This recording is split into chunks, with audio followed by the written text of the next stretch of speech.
Back. Montana and Wyoming are well known for agriculture, but a new method of farming happening in Jackson Hole is one of the first of its kind in the world.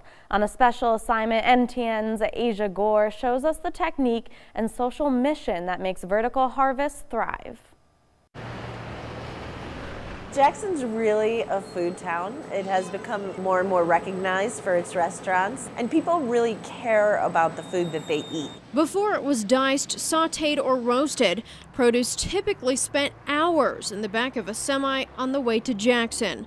But now, Vertical Harvest is bringing farm fresh to downtown using a method called hydroponic farming. And it means that you feed the plant through water, so we don't need any soil in the greenhouse. So basically we just have a growing medium that holds the roots for the plants and is basically a delivery device for the nutrients. Each of the 3 floors has a different microclimate, allowing a variety of produce, from tomatoes to microgreens, to thrive year-round. If we have a hailstorm outside, if it's blowing down with snow, our plants are kind of smugly watching from their high-rise apartments. So there's a lot of benefits to growing indoors. Out in Jackson today, the weather is a cool 34 degrees. But up here on the 3rd floor of Vertical Harvest, they're growing tomato plants. And in just a few weeks' time, these tomatoes will be served on plates down in the restaurants in Jackson.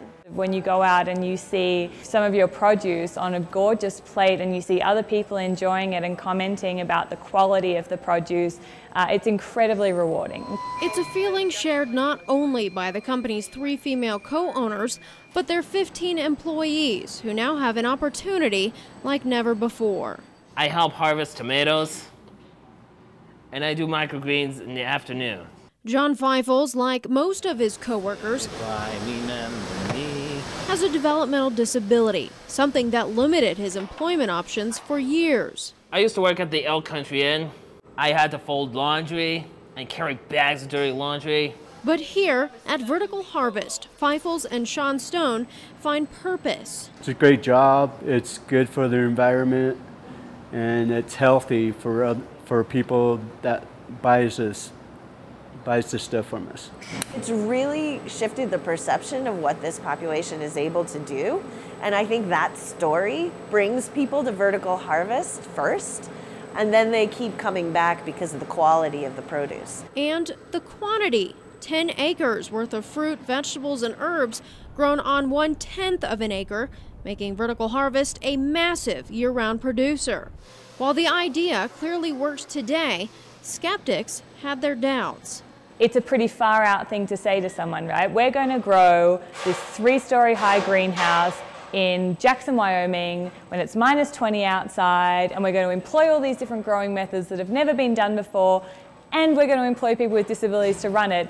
And people might be inclined to think that that's a little bit much, you know, to bite off. And it's been incredible. I think anyone with doubts has not only become a believer, but become an advocate. It's a system of support the team at Vertical Harvest hopes to achieve in the 5 other communities they've pegged for future development. It's all about pairing innovation with an underserved community. And in Jackson, that's been employing people with disabilities, but in other towns we go to, that might be employing veterans or ex-felons or the homeless population. So we're excited to go and do good elsewhere. In Jackson, I'm Asia Gore, MTN News. And as Asia tells us, just a couple weeks ago, Vertical Harvest received its GAP certification, which stands for Good Agriculture Practices. That means it can soon distribute produce to grocery stores like Albertsons. Vertical Harvest does schedule tours, so there's an opportunity to check it out yourself.